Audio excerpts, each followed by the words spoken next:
Hello friend, कैसे हो आप सब लोग। आई होप कि आप सब ठीक होगे। My name is Saraswati Yadav और आज का जो हमारा टॉपिक है केंद्रीय मंत्री परिषद। तो आज हम पढ़ेंगे केंद्रीय मंत्री परिषद यानी कि सेंट्रल काउंसिलिंग ऑफ मिनिस्टर। अगर आप अपने GK teacher academy YouTube channel पर पहले बार विजिट कर रहे हो तो प्लीज चैनल को सब्सक्राइब एंड बेल आइकन को प्रेस कर लीजिए, जिससे आने वाली हर नई वीडियो का नोटिफिकेशन आप तक पहुंच जाए। और अगर आपको इससे पहले की वीडियो देखनी है तो नीचे डिस्क्रिप्शन में लिंक दिया हुआ है, आप इससे पहले की क्लासेस देख सकते हैं। तो अब हम अपना टॉपिक स्टार्ट करते हैं, केंद्रीय मंत्री परिषद। तो अगर हम केंद्रीय मंत्री परिषद की बात करें तो आपके दिमाग में क्लिक करता होगा कि जो हमारी केंद्रीय मंत्री परिषद है इसको किस देश के संविधान से लिया गया है। तो अगर हम केंद्रीय मंत्री परिषद की बात करें तो हमारी केंद्रीय मंत्री परिषद है इसको ब्रिटिश से मॉडल किया गया है या मॉडल लिया गया है। और अगर हम बात करें कि जो हमारी मंत्री परिषद है, मंत्री परिषद से रिलेटेड कुछ आर्टिकल हैं जिनका संविधान में पूरी तरह से वर्णन नहीं किया गया है या विवरण नहीं किया गया है। तो जो हमारी मंत्री परिषद है ये क्या होती है और ये क्यों बनाई जाती है और इसको बनाने का क्या क्या लक्ष्य है, मंत्री परिषद के क्या क्या कर्तव्य होते हैं, मंत्री परिषद में कौन कौन होते हैं और मंत्री परिषद किस किस आर्टिकल के तहत क्या क्या मंत्री परिषद के लिए चर्चाएं की गई हैं, इन सब के बारे में हम जानेंगे। आप प्लीज वीडियो को पूरा देखिए क्योंकि आज की क्लास में जितना कवर हो पाएगा टॉपिक हम उतना कवर करने की कोशिश करेंगे, अन्यथा हम अगली क्लास में इसको कंप्लीट करने की कोशिश करेंगे। तो अब हम अपना टॉपिक स्टार्ट करते हैं, केंद्रीय मंत्री परिषद। अगर हम केंद्रीय मंत्री परिषद की बात करें तो इसको ब्रिटिश से मॉडल किया गया है या ब्रिटिश से मॉडल लिया गया है। तो हमारी जो मंत्री परिषद है ये किससे मॉडल किया गया है, तो ये ब्रिटिश से मॉडल किया गया है। और अगर हम बात करें कि जो हमारी केंद्रीय मंत्री परिषद होती है ये राजनीतिक प्रशासनिक व्यवस्था की मुख्य कार्यकारी मंत्री परिषद होती है जिसका नेतृत्व प्रधानमंत्री करता है, जिसका नेतृत्व प्रधानमंत्री करता है।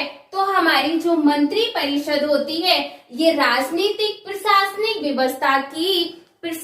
व्यवस्था की मुख्य कार्यकारी होती है, मुख्य कार्यकारी मंत्री परिषद होती है जिसका नेतृत्व प्रधानमंत्री करता है।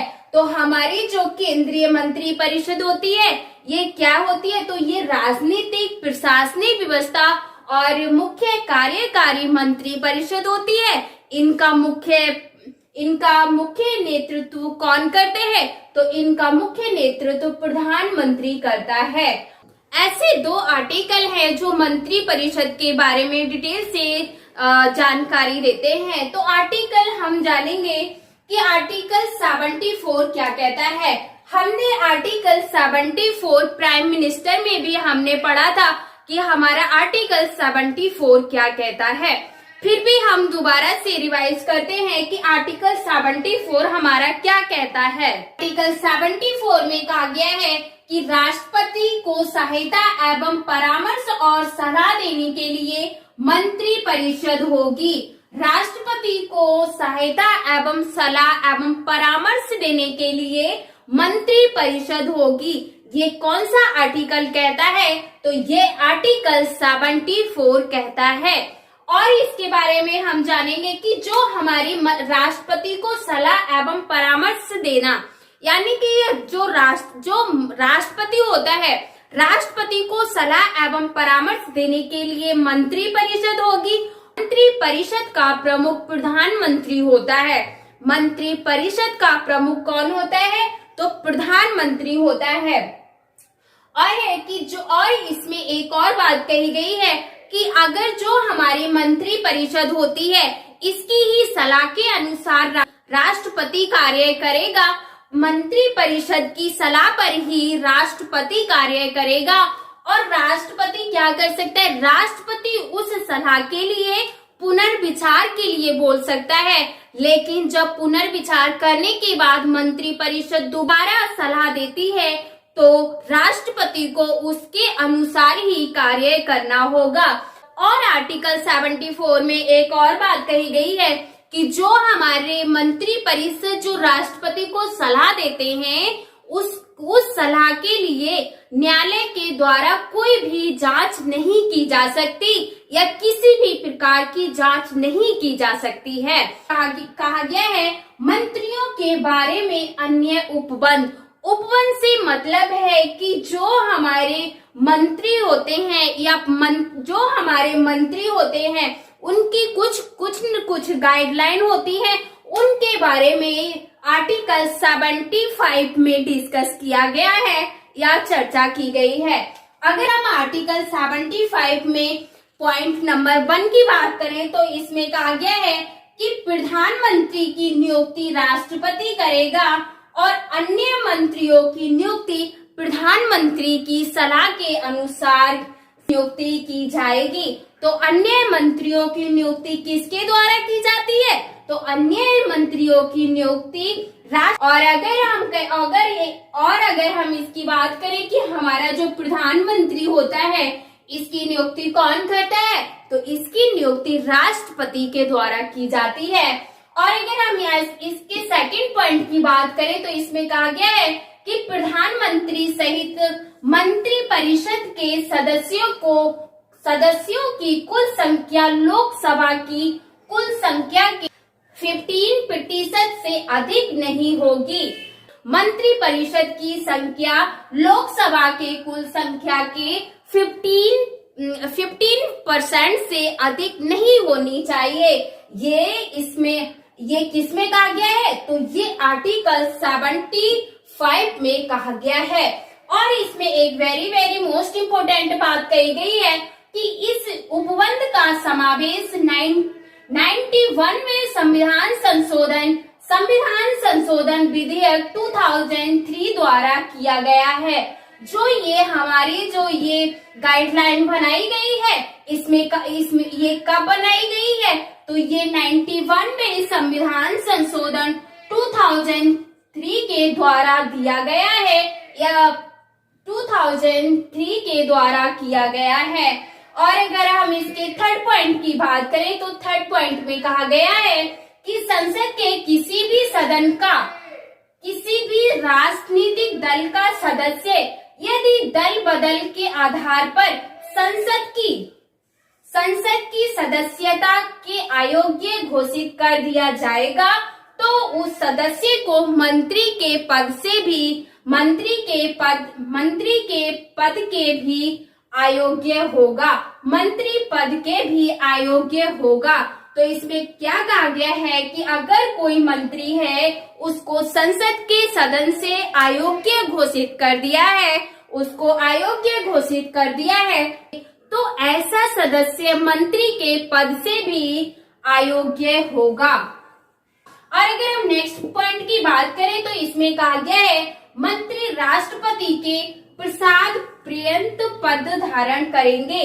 जो हमारे मंत्री होते हैं वो राष्ट्रपति के ही अनुसार उनको पद मिलेगा। राष्ट्रपति चाहेगा तो उस मंत्री को उस पद पर रख सकता है। अगर राष्ट्रपति जिस मंत्री को जो पद देगा उसी पद को मंत्री धारण करेंगे। और नेक्स्ट अगर हम पॉइंट की बात करें कि मंत्री परिषद लोकसभा के प्रति सामूहिक रूप से उत्तरदायी होगी या जो हमारे मंत्री परिषद होते हैं ये किसके उत्तरदायी होते हैं? तो ये लोकसभा के उत्तरदायी होते हैं। और अगर हम नेक्स्ट पॉइंट की बात करें कि राष्ट्रपति मंत्रियों को पद एवं गोपनीयता की शपथ दिलाएगा तो जो हमारे मंत्री होते हैं इनको गोपनीयता की शपथ कौन दिलाते हैं? तो इनको राष्ट्रपति गोपनीयता की शपथ दिलाता है। यहाँ से अब हम देखेंगे कि किस तरीके से क्वेश्चन बन सकते हैं। तो ये एक तो यहाँ से very very most important question बनता है कि जो प्रधानमंत्री सहित मंत्री परिषद के सदस्यों की कुल संख्या लोकसभा के कितने प्रतिशत से अधिक नहीं होनी चाहिए? कितने प्रतिशत से अधिक नहीं होनी चाहिए? तो 15% या 15% से अधिक नहीं होनी चाहिए। और एक वेरी वेरी मोस्ट इम्पोर्टेंट यहाँ से भी क्वेश्चन बनता है कि इसको कब से लागू किया गया है, तो इसको 91वें संविधान संशोधन के द्वारा 2003 के द्वारा किया गया है। इस विधेयक को कब से लागू किया गया है, तो इसको 2003 के द्वारा लागू किया गया है। और इसमें एक very very most important question बनता है कि जो हमारे very very most important question बनता है कि जो हमारी मंत्री परिषद होती है ये सामूहिक रूप से किसके प्रति उत्तरदायी होती है, किसके प्रति उत्तरदायी होती है, तो ये लोकसभा के प्रति सामूहिक रूप से उत्तरदायी होती है। और एक very very most important question बनता है कि जो हमारी राष्ट्रपति, यहाँ पे तो आप स्टार ही लगा लो, कि जो हमारे मंत्री परिषद के जो मंत्री होते हैं उनको शपथ कौन दिलाता है या गोपनीयता की शपथ कौन दिलाता है, तो गोपनीयता की शपथ राष्ट्रपति दिलाता है। और एक very very most important question बनता है कि जो हमारा आर्टिकल 74 है इसमें क्या कहा गया है या किसके बारे में चर्चा की गई है, या राष्ट्रपति को सहायता एवं परामर्श और सलाह देने के लिए मंत्री परिषद होगी, तो ये किस आर्टिकल में कहा गया है या किस आर्टिकल के तहत दी जाती है, तो ये आर्टिकल 74 के तहत दी जाती है। और आर्टिकल 75 की बात करें तो इसमें क्या कहा गया है, आर्टिकल 75 में मंत्रियों के उपपद के बारे में विवरण किया गया है। तो हमने अभी आर्टिकल 74 और आर्टिकल 75 को जाना है। अब इससे आगे के आर्टिकल भी हम डिस्कस करने की कोशिश करते हैं। और अगर हम आर्टिकल 77 की बात करें तो आर्टिकल 77 में भारत सरकार द्वारा कार्यवाहियों का संचालन के बारे में चर्चा की गई है।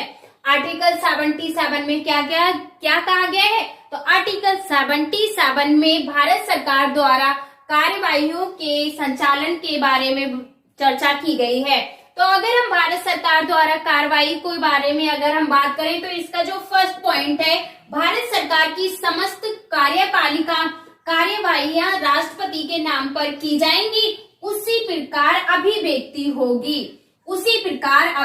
होगी। जितने भी हमारी कार्यपालिका, जितने भी हमारे कार्य होते हैं वो राष्ट्रपति के नाम पर किए जाते हैं। जितनी भी कार्यवाही होती है वो राष्ट्रपति के नाम पर की जाती है। और अगर हम नेक्स्ट पॉइंट की बात करें कि राष्ट्रपति के नाम पर पारित आदेशों तथा अन्य दस्तावेजों को इस प्रकार अधिप्रमाणित किया जाएगा जैसे कि राष्ट्रपति द्वारा बनाए जाने वाले नियम में निर्दिष्टता हो। इसके अतिरिक्त इस प्रकार अधिप्रमाणित किए गए पर किसी आदेश अथवा प्रपत्र की वैधता पर इस आधार पर प्रश्न किए जाएंगे। जो राष्ट्रपति के द्वारा जो आदेश अथवा प्रपत्र की वैधता की गई है उसके ही आधार पर राष्ट्रपति के नाम पर जो वैधता प्रमाणित की गई है उसी के आधार पर प्रश्न पूछे जाएंगे। और अगर हम इसके थर्ड पॉइंट की बात करें कि यदि राष्ट्रपति भारत की सरकार की कार्यवाहियों और सुगम बनाने के लिए साथ ही मंत्रियों के बीच कार्य का आवंटन करने का संबंध में नियम बनाएंगे। जो हमारे मंत्री होते हैं उनके कार्य से रिलेटेड आवंटन का मतलब है कि उनके लिए कार्य अलग अलग तरीके से, यानी कि आवंटन उनका जो मंत्रियों के कार्य का बंटवारा जो करेगा वो राष्ट्रपति करेगा और भारत सरकार की कार्यवाही को और अच्छा बनाने के लिए मंत्रियों के कार्य का बंटवारा राष्ट्रपति करेगा। अगर हम आर्टिकल 78 की बात करें तो आर्टिकल 78 में प्रधानमंत्री के कर्तव्यों के बारे में कहा गया है। और प्रधानमंत्री के कर्तव्य जब हमने मंत्री परिषद पढ़ी थी तब हमने प्रधानमंत्री के कर्तव्य जाने थे। अगर हम आर्टिकल 88 की बात करें तो आर्टिकल 88 में कहा है कि जो हमारे सदन में मंत्री होते हैं उनके अधिकार के बारे में आर्टिकल 80 में चर्चा की गई है। उनके अधिकार के बारे में आर्टिकल 88 में चर्चा की गई है। अगर हम सदन के मंत्रियों के अधिकार के बारे में बात करें तो सबसे पहले इनका जो अधिकार है कि प्रत्येक मंत्री को किसी भी सदन में बोले तथा कार्यवाही में भाग लेने का अधिकार होगा। जो हमारे सदन में मंत्री होते हैं उनको किसी भी प्रकार से बोलने तथा कार्यवाही में भाग लेने का अधिकार सदन के मंत्रियों को होता है। अगर हम नेक्स्ट पॉइंट की बात करें तो दोनों सदनों की संयुक्त बैठक तथा संसदीय समिति जिसका उसे सदस्य बनाया गया हो की बैठक में भाग लेने का अधिकार है। दोनों सदनों से मतलब है राज्यसभा या लोकसभा का किसी भी सदन का उसे सदस्य बनाया गया है, उसमें वह पार्टिसिपेट कर सकता है या भाग ले सकता है। जो किसी भी सदन में जब बैठक होगी तो उस बैठक में वह पार्टिसिपेट कर सकता है या भाग ले सकता है। अगर हम नेक्स्ट बात करें कि जिस सदन का उसे अध्यक्ष बनाया गया है उस सदन में पार्टिसिपेट तो कर सकता है, भाग तो ले सकता है, लेकिन वह उस सदन में मतदान नहीं कर सकता है या मत देने का अधिकार नहीं है। किस मंत्री को मत देने का अधिकार नहीं है? तो जो जिस सदन का सदस्य होगा वह उस सदन में मतदान नहीं कर सकता या मत नहीं दे सकता है। अगर हम इनके क्वेश्चन की बात करें कि हम इससे रिलेटेड किस तरीके से क्वेश्चन बन सकते हैं या किस तरीके से क्वेश्चन आए हुए हैं, तो जो हमारा आर्टिकल 77 है ये क्वेश्चन आ चुका है कि हमारी जो भारत सरकार द्वारा कार्यवाही का संचालन किस आर्टिकल के तहत किया गया है, तो आर्टिकल 77 के तहत भारत सरकार द्वारा कार्यवाहियों का संचालन किया गया है। और यहाँ से एक वेरी मोस्ट इम्पोर्टेंट क्वेश्चन बना है कि जो हमारे राष्ट्रपति होते हैं भारत सरकार की कार्यवाहियों को और अच्छा बनाने के लिए मंत्रियों का आवंटन किस आर्टिकल के तहत करते हैं, तो आर्टिकल 77 के तहत राष्ट्रपति मंत्रियों का आवंटन करते हैं। अगर हम और यहाँ से भी क्वेश्चन बनता है कि प्रधानमंत्री के कर्तव्यों का विवरण किस आर्टिकल में किया गया है, तो आर्टिकल 78 में किया गया है। और जो प्रधानमंत्री के कर्तव्य क्या है, तो प्रधानमंत्री का कर्तव्य है कि किसी भी प्रकार की सूचना होगी वह उसे राष्ट्रपति को देगा। और नेक्स्ट हमारा है कि संसद के मंत्रियों के अधिकार के बारे में किस आर्टिकल में चर्चा की गई है, तो आर्टिकल 88 में संसद के मंत्रियों के अधिकार के बारे में चर्चा की गई है। और यहाँ से एक वेरी मोस्ट इम्पोर्टेंट क्वेश्चन बनता है कि क्या अगर कोई सदस्य किसी सदन का सदस्य है तो क्या वह उस सदन में मतदान कर सकता है या नहीं, तो जो मंत्री जिस सदन का सदस्य होगा वह उस सदन में मतदान नहीं कर सकता है। आई होप कि आपको जो हमारे केंद्रीय मंत्री परिषद से रिलेटेड कुछ आर्टिकल थे इनके बारे में आपको समझ में आ गया होगा। अब हम आज की जो हमारी क्लास है यही हम स्टॉप करते हैं और मिलते हैं अगली क्लास में। अगली क्लास में हम जानेंगे कि हमारी केंद्रीय मंत्री परिषद के क्या क्या कर्तव्य होते हैं और केंद्रीय मंत्री परिषद का क्या क्या महत्व होता है, और इन सब के बारे में हम जानेंगे। तो प्लीज ज्यादा से ज्यादा वीडियो को शेयर कीजिएगा। और अगर आपने अभी तक अपने GK teacher academy YouTube channel को सब्सक्राइब नहीं किया है तो प्लीज सब्सक्राइब कर लीजिएगा। और मिलते हैं अगली क्लास में, तब तक के लिए bye bye, take care, thank you so much. Hello friend, कैसे हो आप सब लोग? आई होप कि आप सब ठीक होंगे। My name is Saraswati Yadav और आज जो हमारा टॉपिक चल रहा है सेंट्रल काउंसिल ऑफ मिनिस्टर्स यानी कि केंद्रीय मंत्री परिषद। कल की क्लास में भी हमने मंत्री परिषद से ही रिलेटेड कुछ आर्टिकल्स के बारे में जानने की कोशिश की थी और आज भी हम कुछ वेरी मोस्ट इम्पोर्टेंट पॉइंट को जानने की कोशिश करेंगे। और अगर आप अपने GK teacher academy YouTube channel पर पहली बार विजिट कर रहे हो तो प्लीज चैनल को सब्सक्राइब एंड बेल आइकन को प्रेस कर लीजिए जिससे कि आने वाली हर नई वीडियो का नोटिफिकेशन आप तक पहुंच जाए। और जो हमारा टॉपिक चल रहा है इसको आई थिंक हमारे 3 पार्ट्स में डिवाइड किया जाएगा, क्योंकि आज इसका जो पार्ट होगा वो सेकंड पार्ट होगा। तो अगर आपको इसका फर्स्ट पार्ट देखना है तो नीचे डिस्क्रिप्शन में लिंक दिया हुआ है, आप इससे पहले की क्लासेस और भी देख सकते हैं, नीचे डिस्क्रिप्शन में लिंक दिया हुआ है। अब हम अपना टॉपिक स्टार्ट करते हैं कि जो हमारे केंद्रीय मंत्री परिषद होती है, इसमें हमने कल जाना था आर्टिकल 74, आर्टिकल 75 और आर्टिकल 88 के बारे में हमने जाना था। इन आर्टिकलों में क्या क्या कहा गया है इनको भी हमने बारीकी से समझने की कोशिश की थी। आज हम जानेंगे कि मंत्री की नियुक्ति यानी कि मंत्रियों की नियुक्ति। अगर हम मंत्रियों की नियुक्ति के बारे में बात करें तो मंत्रियों की नियुक्ति के बारे में हमने इससे पहले की क्लास में भी डिस्कस किया था कि जो हमारी मंत्रियों की नियुक्ति कौन करते हैं, तो मंत्रियों की नियुक्ति राष्ट्रपति के द्वारा की जाती है। लेकिन हमारे मंत्रियों की नियुक्ति, अगर हम मंत्रियों की नियुक्ति की बात करें तो अगर हम मंत्रियों की नियुक्ति के बारे में बात करें तो अगर हम मंत्री की नियुक्ति के बारे में बात करें तो जो हमारे मंत्रियों की नियुक्ति होती है ये राष्ट्रपति के द्वारा की जाती है। मंत्रियों की नियुक्ति राष्ट्रपति के द्वारा की जाती है, लेकिन मंत्रियों की नियुक्ति राष्ट्रपति के द्वारा तो की जाती है, लेकिन प्रधानमंत्री की सिफारिश पर ही मंत्रियों की नियुक्ति की जाती है। प्रधानमंत्री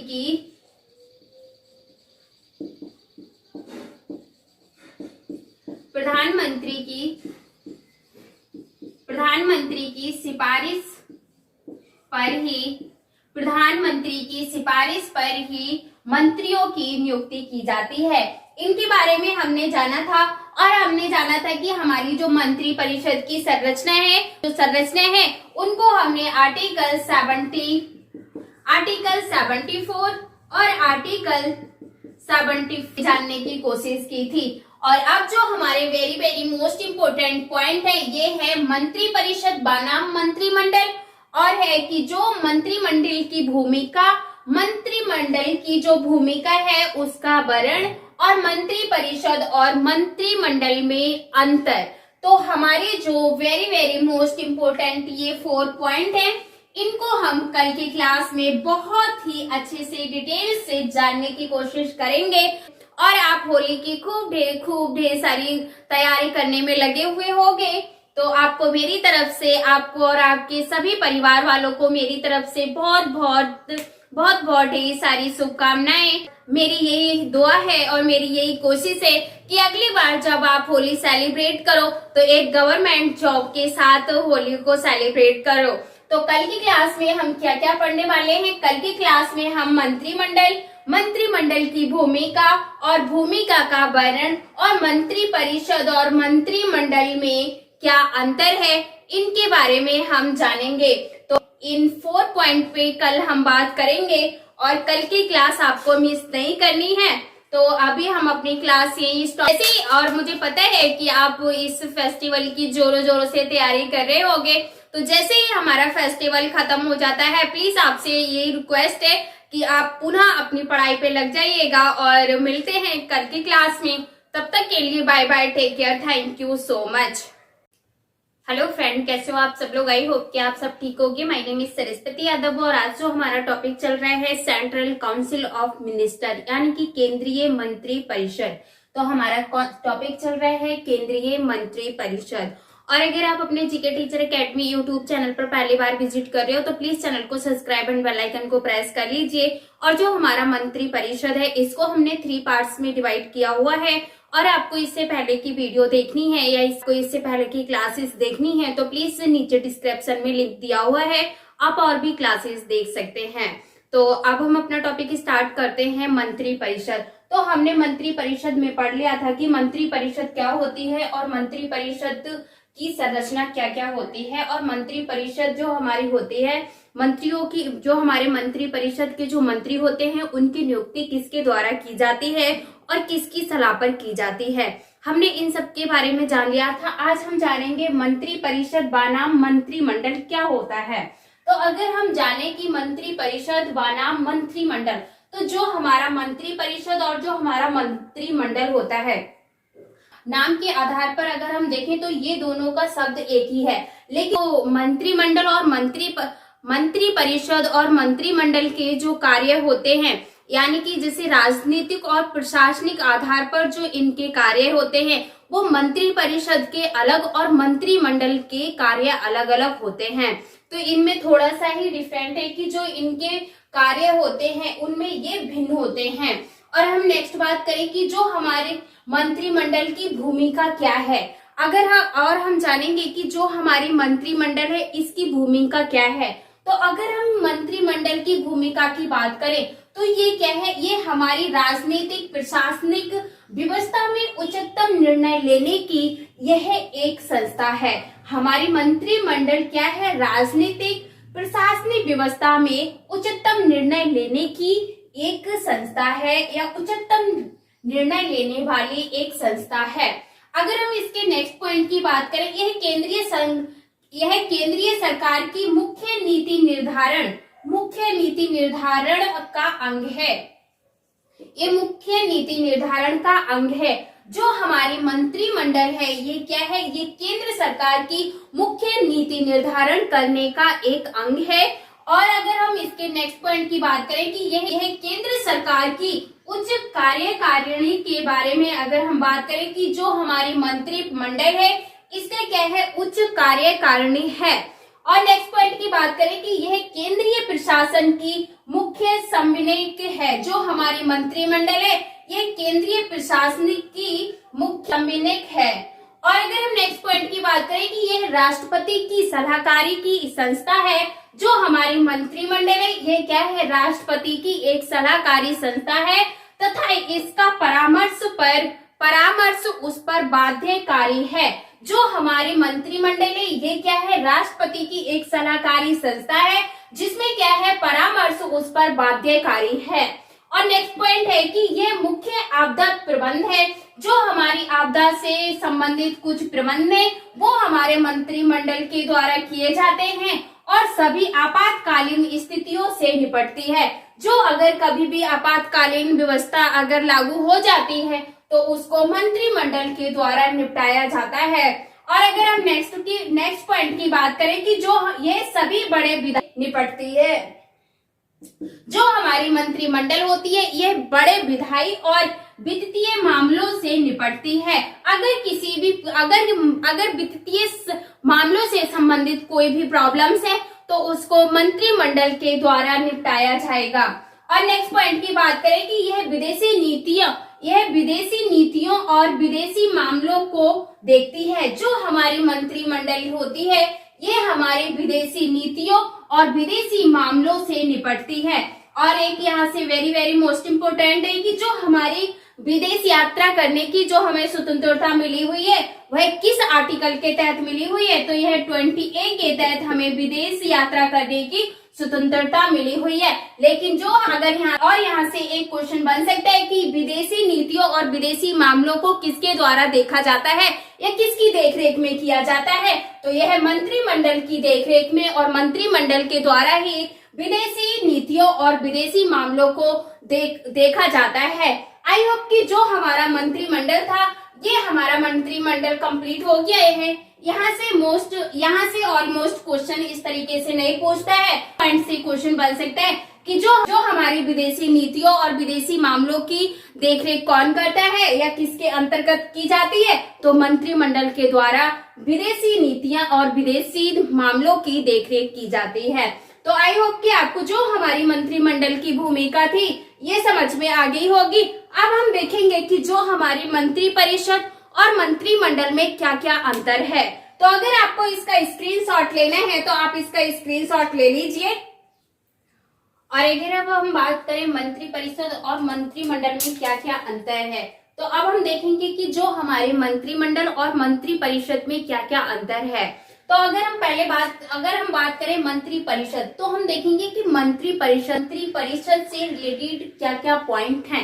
वेरी मोस्ट इम्पोर्टेंट टॉपिक है, इसको बहुत ही अच्छे से समझने की कोशिश कीजिए। अगर हम बात करें मंत्री परिषद, तो जो हमारी मंत्री परिषद होती है यह एक बहुत बड़ा निकाय होता है, या बहुत बड़ा निकाय का मतलब होता है कि ये सामूहिक रूप से नहीं है, ये एक चेन बनी हुई है, उस चेन के थ्रू ये काम करता है हमारा मंत्री परिषद। तो अगर हम मंत्री परिषद की बात करें तो यह एक बड़ा निकाय है जिसमें 60 से 70 मंत्री होते हैं। जो हमारी मंत्री परिषद होती है इसमें 60 से 70 मंत्री होते हैं। तो अगर हम बात करें कि जो हमारा मंत्रिमंडल है ये एक लघु निकाय है। लघु का मतलब होता है छोटा। यह एक छोटा निकाय है जिसमें 15 से 50 मंत्री होते हैं, जिसमें 15 से 50 मंत्री होते हैं। मंत्रिमंडल में कितने मंत्री होते हैं? तो मंत्रिमंडल में 15 से 50 मंत्री होते हैं, लेकिन मंत्री परिषद में 60 से 70 मंत्री होते हैं।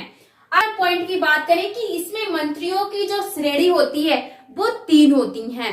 एक होता है कैबिनेट मंत्री, राज्य मंत्री और उप मंत्री। जो हमारी मंत्री परिषद होती है इसमें 3 श्रेणियां होती हैं। मंत्री परिषद में कितनी श्रेणियां होती हैं? तो मंत्री परिषद में 3 श्रेणियां होती हैं। इसमें कैबिनेट मंत्री, राज्य मंत्री और उप मंत्री शामिल होते हैं या उप मंत्री होते हैं। तो जो हमारी मंत्री परिषद है ये तीन श्रेणियों से मिलकर बनी होती है। कैबिनेट मंत्री, राज्य मंत्री और उप मंत्री हैं। और अगर हम मंत्रिमंडल की बात करें तो इसमें केवल कैबिनेट मंत्री शामिल होता है। जो हमारी मंत्रिमंडल होती है इसमें कैबिनेट मंत्री शामिल होता है, और जो हमारा कैबिनेट मंत्री है यह मंत्री परिषद का भी भाग होता है और यह मंत्रिमंडल का भी भाग होता है।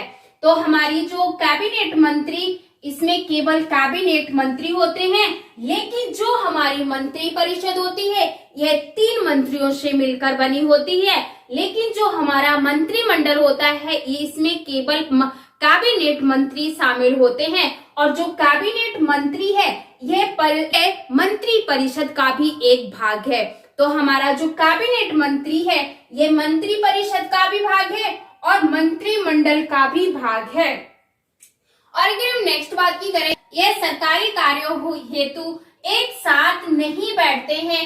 इनका कार्य सामूहिक कार्य नहीं होता है। इनका कोई सामूहिक कार्य नहीं होता है।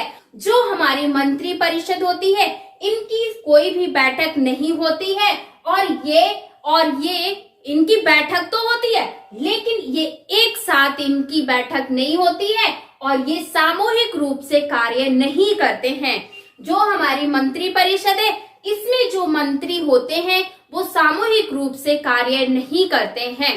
अब हम बात करेंगे मंत्रिमंडल की।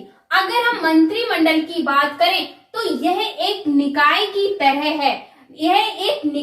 तरह है।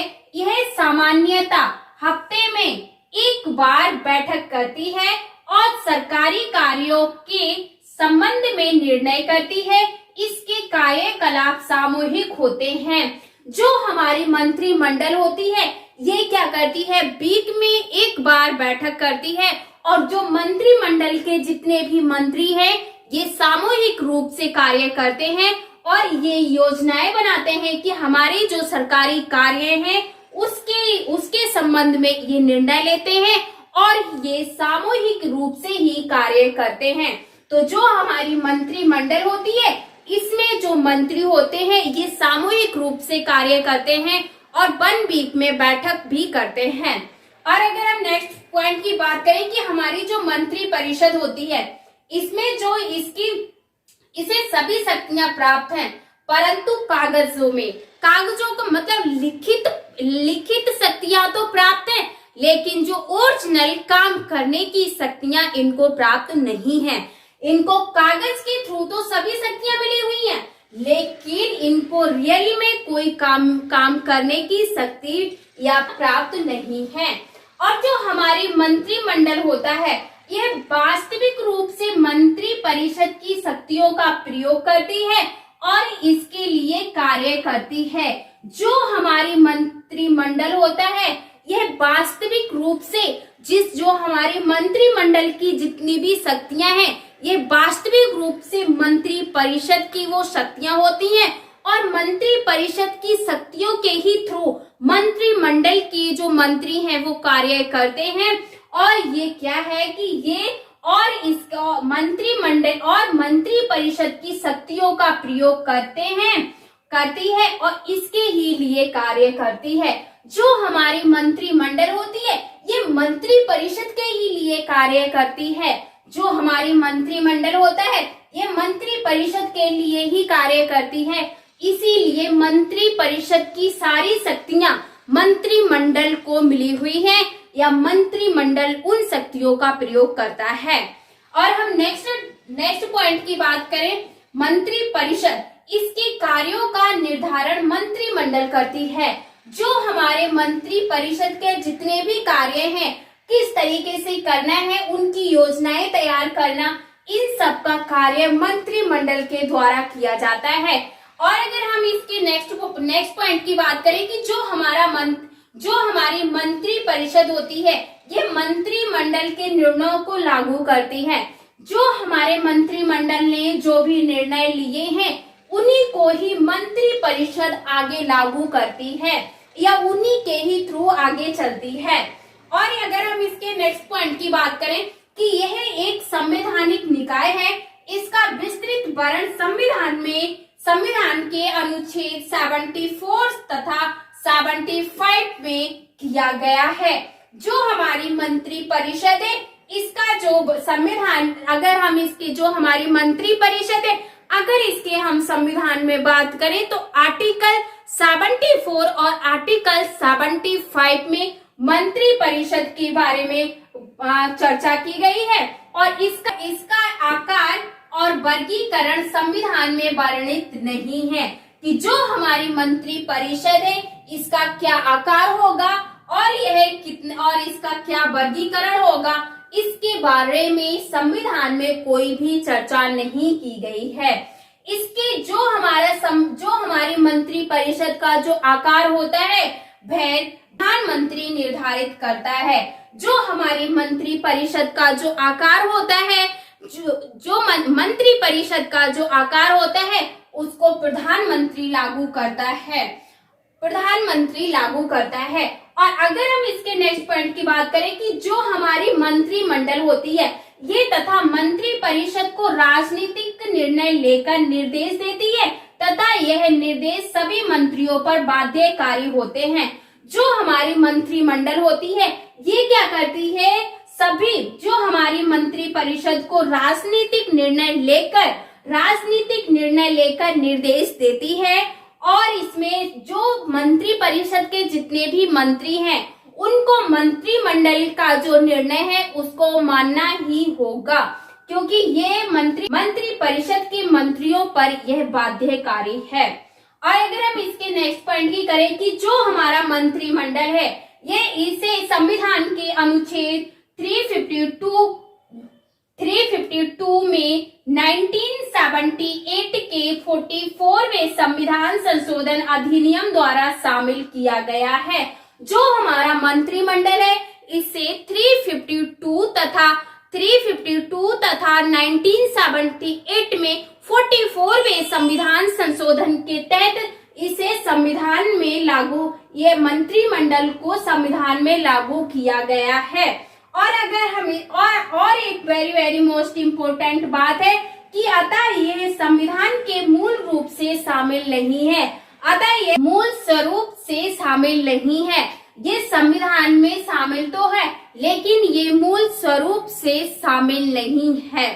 और अब नेक्स्ट मंत्री परिषद की बात करते हैं कि जो हमारी मंत्री परिषद होती है यह सामूहिक रूप से लोकसभा के प्रति उत्तरदायी होती है। जो हमारी मंत्री परिषद होती है ये सामूहिक रूप से लोकसभा के प्रति उत्तरदायी होती है। जो हमारी मंत्री परिषद होती है ये लोकसभा के प्रति सामूहिक रूप से उत्तरदायी होती है। और अगर हम मंत्रिमंडल की बात करें तो ये मंत्री परिषद को लोकसभा के प्रति सामूहिक जिम्मेदारी को लागू करती है कि जो हमारी मंत्रिमंडल होती है ये मंत्री परिषद को लोकसभा के प्रति सामूहिक जिम्मेदारी को लागू करती है। तो यहाँ से वेरी मोस्ट इम्पोर्टेंट क्वेश्चन बनता है कि जो हमारी मंत्री परिषद होती है ये कितने मंत्रियों से मिलकर बनी होती है। क्योंकि ये क्वेश्चन कई बार एग्जाम्स में पूछा गया है कि हमारी मंत्री परिषद कितने मंत्रियों से मिलकर बनी होती है। तो अगर हम इसके मंत्रियों की बात करें तो इसमें 60 से 70 मंत्री होते हैं। इसमें 60 से 70 मंत्री होते हैं। और जो हमारी मंत्री परिषद होती है इसकी कितनी श्रेणियां होती हैं? तो इसकी 3 श्रेणियां होती हैं।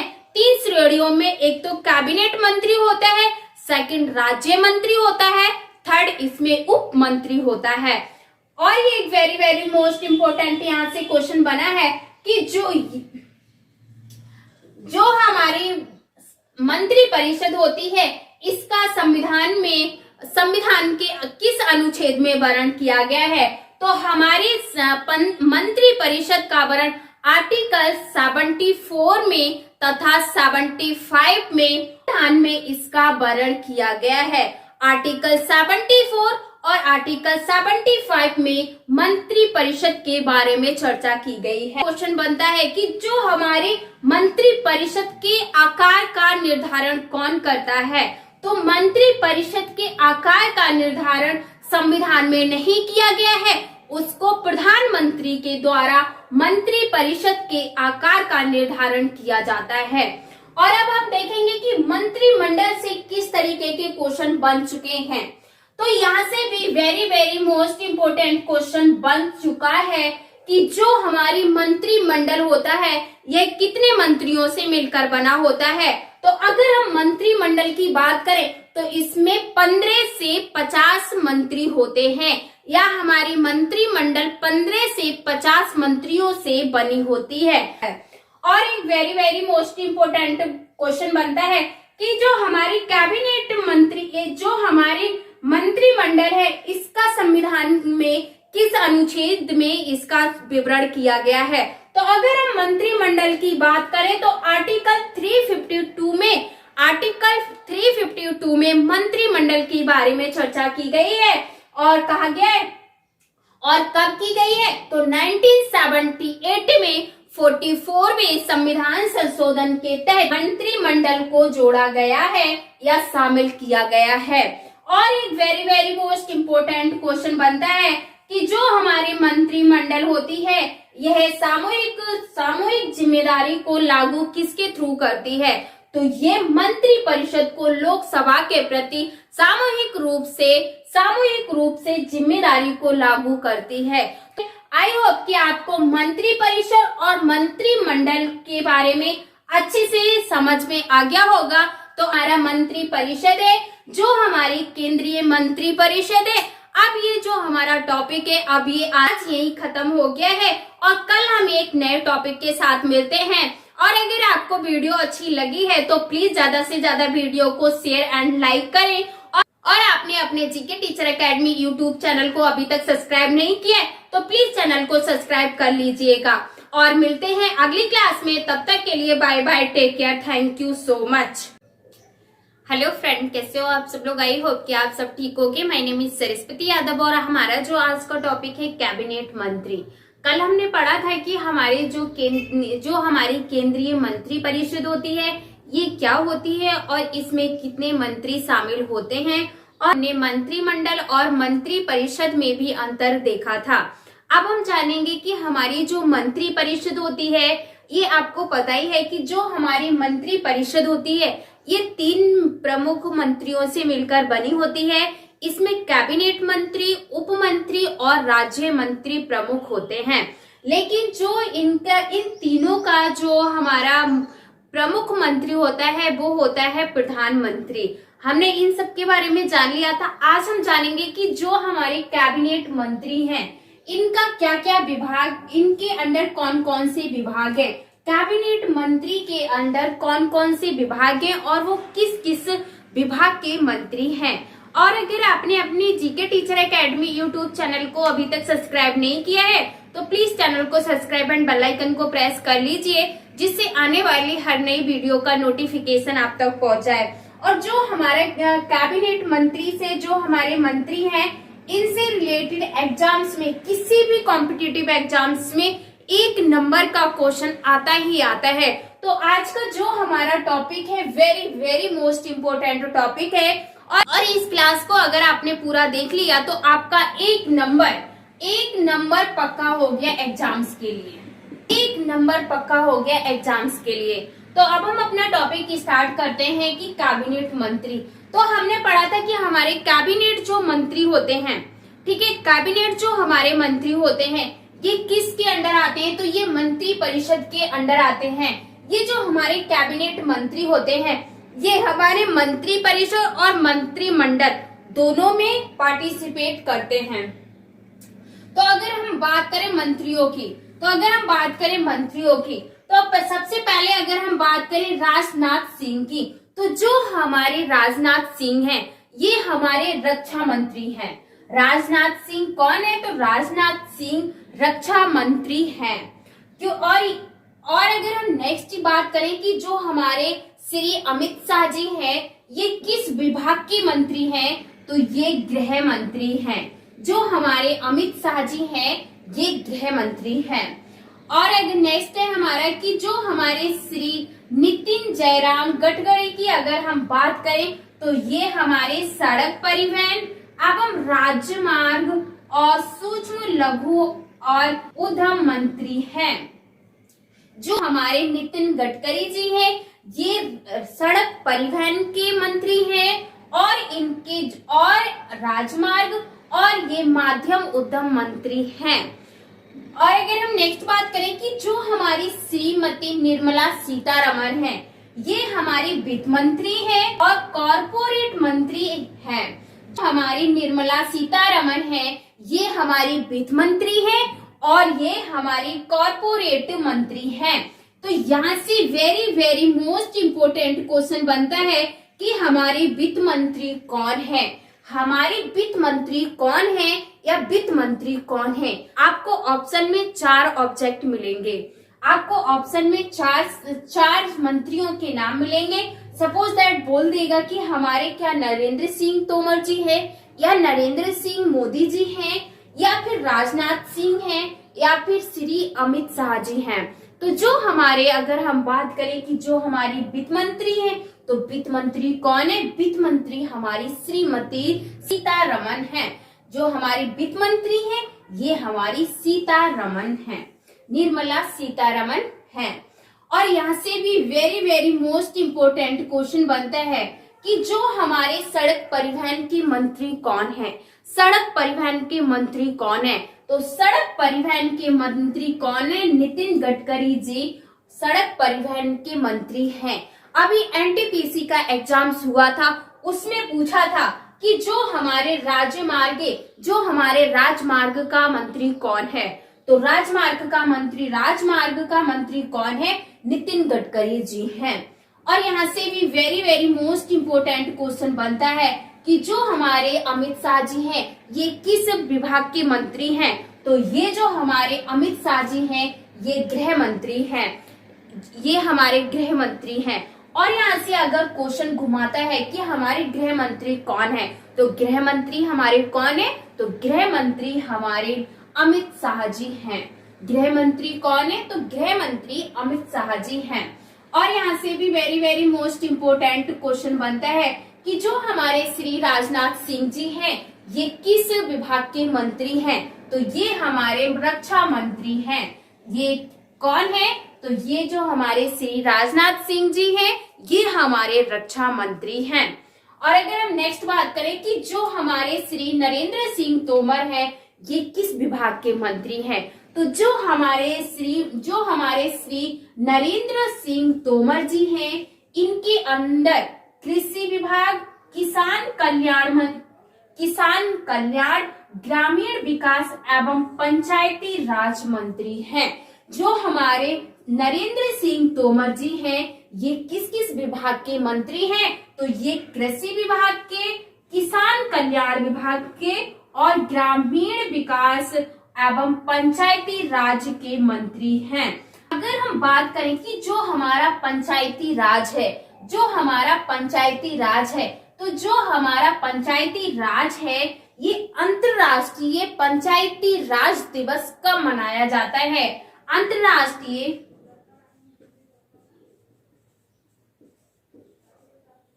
अंतर्राष्ट्रीय हमारा पंचायती दिवस कब मनाया जाता है?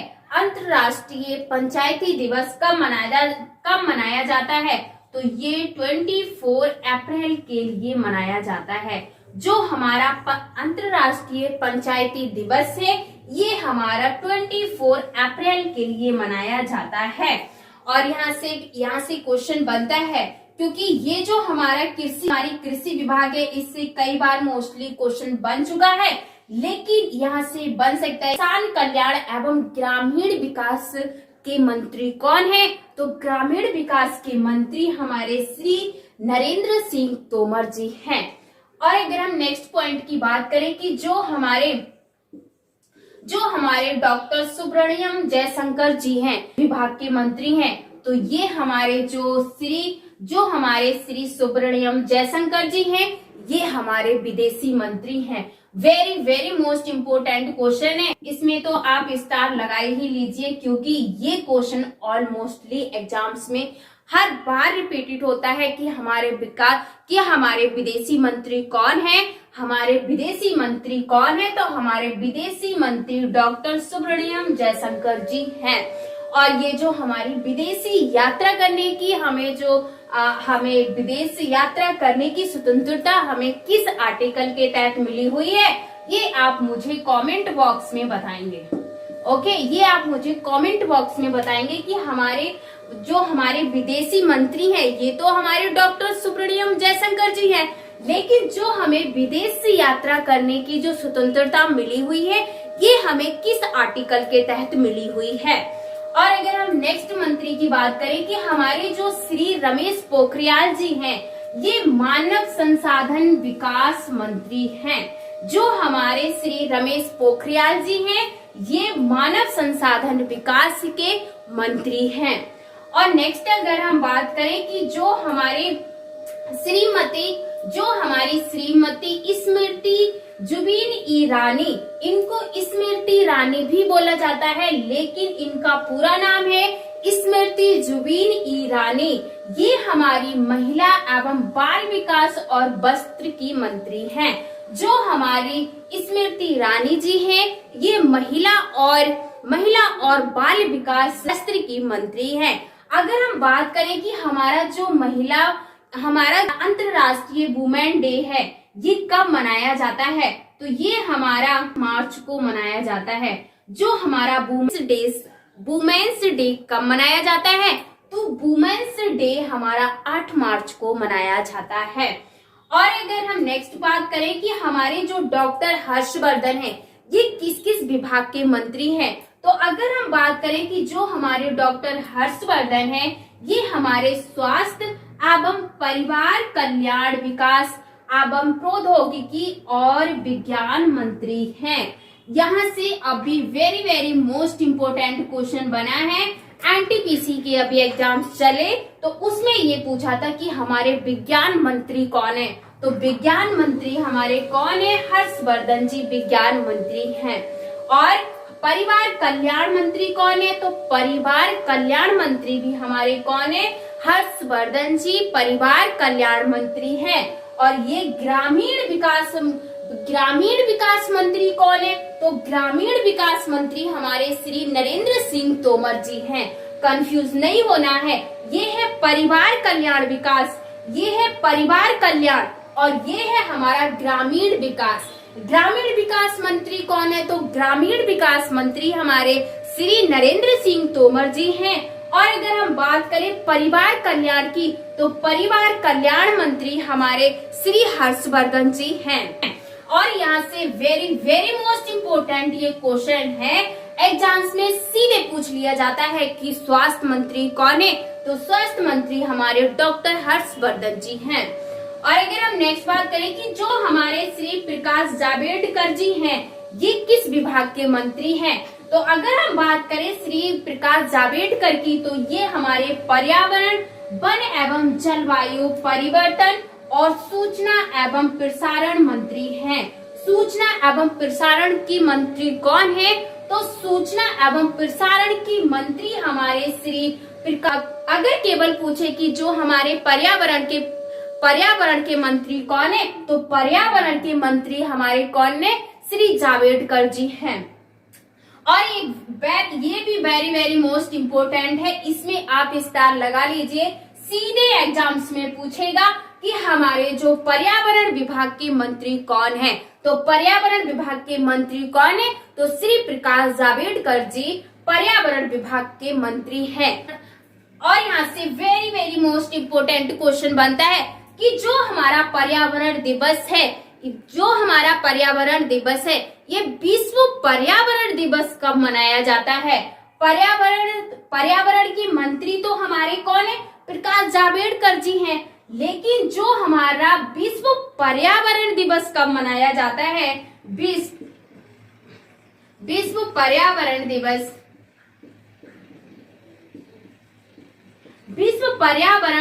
कब मनाया जाता है? तो अगर हम बात करें विश्व पर्यावरण दिवस की, तो हमारा जो विश्व पर्यावरण दिवस है ये हमारा 5 जून के लिए मनाया जाता है।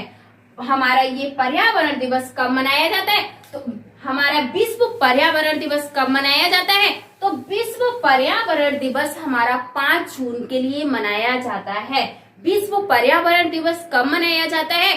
तो विश्व पर्यावरण दिवस हमारा 5 जून के लिए मनाया जाता है। बात करें कि जो हमारी विश्व पर्यावरण दिवस 2020 में मनाया गया है, इसकी थीम क्या थी? तो अगर हम विश्व पर्यावरण की थीम की बात करें तो इसकी थीम थी जैव विविधता। जो हमारा विश्व पर्यावरण दिवस है इसकी थीम क्या थी? 2020 में ये मनाया गया था। 2020 में इसकी थीम क्या थी? तो इसकी 2020 में इसकी थीम थी जैव विविधता।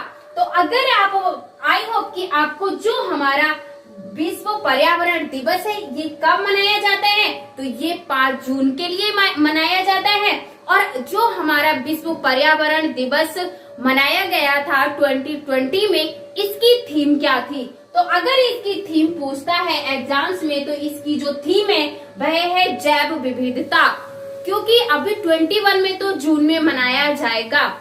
और अगर हम नेक्स्ट बात करें कि हमारे जो श्री पीयूष गोयल जी हैं ये किस विभाग के मंत्री हैं, तो अगर आप पीयूष गोयल जी की बात करें तो आप सबको पता ही होगा कि जो हमारे श्री पीयूष गोयल जी हैं ये रेल एवं वाणिज्य एवं उद्योग मंत्री हैं। जो हमारे श्री पीयूष गोयल जी हैं ये रेल एवं वाणिज्य एवं उद्योग मंत्री हैं। यहाँ से भी कई बार सीधे एग्जाम्स में पूछा है कि रेल मंत्री कौन है, तो रेल मंत्री कौन है? श्री पीयूष गोयल जी। और अगर मंत्री कौन है? तो वाणिज्य मंत्री भी हमारे श्री पीयूष गोयल जी हैं। और अगर यहाँ से हम बात करें कि जो हमारा ये वेरी वेरी मोस्ट इम्पोर्टेंट है कि जो हमारी श्रीमती स्मृति ईरानी है ये किस विभाग की मंत्री हैं, तो मैंने आपको बताया था कि ये जो हमारी है ये महिला विभाग एवं बाल विकास और वस्त्र मंत्री हैं। ठीक है, वस्त्र मंत्री हैं। जो हमारा महिला दिवस है ये 8 मार्च को मनाया जाता है, लेकिन ये जो हमारा 2021 में ये मनाया गया था। जो हमारा महिला दिवस है ये 2021 में कौन सी बार मनाया गया है? जो हमारा महिला दिवस है ये हमारा 110वां बार गया है। जो हमारा अंतरराष्ट्रीय महिला दिवस है ये 8 मार्च को मनाया जाता है। आई होप कि हमारे जो इतने मंत्री थे ये आपको समझ में आ गए होंगे। और अभी हम मंत्रियों के बारे में जानने की कोशिश करेंगे। आप अगर इनका स्क्रीनशॉट लेना चाहें तो प्लीज इसका स्क्रीनशॉट ले लीजिए। अगर हम नेक्स्ट मंत्री की बात करें, हमारे श्री धर्मेंद्र प्रधान जी हैं, ये किस विभाग के मंत्री हैं? तो ये पेट्रोलियम एवं प्राकृतिक गैस और इस्पात के विभाग के मंत्री हैं।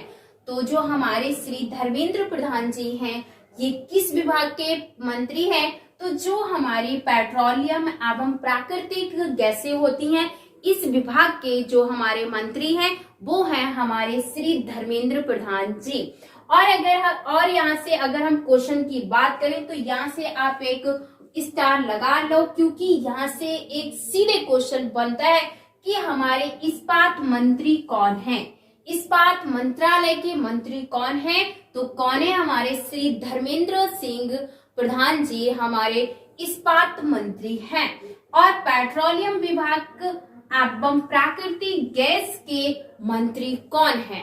तो प्राकृतिक अगर हम गैस की बात करें तो उसके मंत्री भी हमारे श्री धर्मेंद्र सिंह प्रधान जी हैं।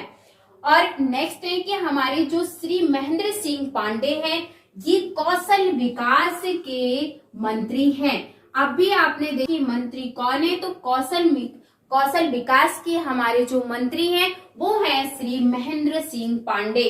तो कौन है कौशल विकास के मंत्री? श्री महेंद्र सिंह पांडे कौशल विकास के मंत्री हैं। सीधे क्वेश्चन उठाता है कि कौशल विकास के मंत्री कौन है। और नेक्स्ट कहें कि जो हमारे श्री गजेंद्र सिंह शेखावत हैं ये किस विभाग के मंत्री हैं? तो ये हमारे जल शक्ति विभाग के मंत्री हैं। शक्ति विभाग के मंत्रालय श्री गजेंद्र सिंह शेखावत हैं। और वेरी वेरी मोस्ट इम्पोर्टेंट हमारा ये पॉइंट है, इसको बहुत ही अच्छे से सुनना। जो हमारे श्री नरेंद्र सिंह मोदी जी हैं ये कार्मिक, जन शिकायत और पेंशन मंत्रालय के मंत्री हैं। जितनी भी हमारी पेंशन संबंधी और जितनी भी हमारी जन शिकायत और जितने भी हमारी कार्मिक, जितनी भी हमारी योजनाएं होती हैं वो हमारे श्री नरेंद्र मोदी जी के अंडर इनका काम किया जाता है। और नेक्स्ट है कि जो हमारे परमाणु ऊर्जा का जो विभाग है, जो हमारे अंतरिक्ष विभाग है इसके भी हमारे कौन है मंत्री? तो ये हमारे नरेंद्र सिंह मोदी जी हमारे अंतरिक्ष और परमाणु विभाग के मंत्री हैं। और होप कि जो हमारे कैबिनेट मंत्री थे ये आपको बहुत ही अच्छे से समझ में आ गया होगा।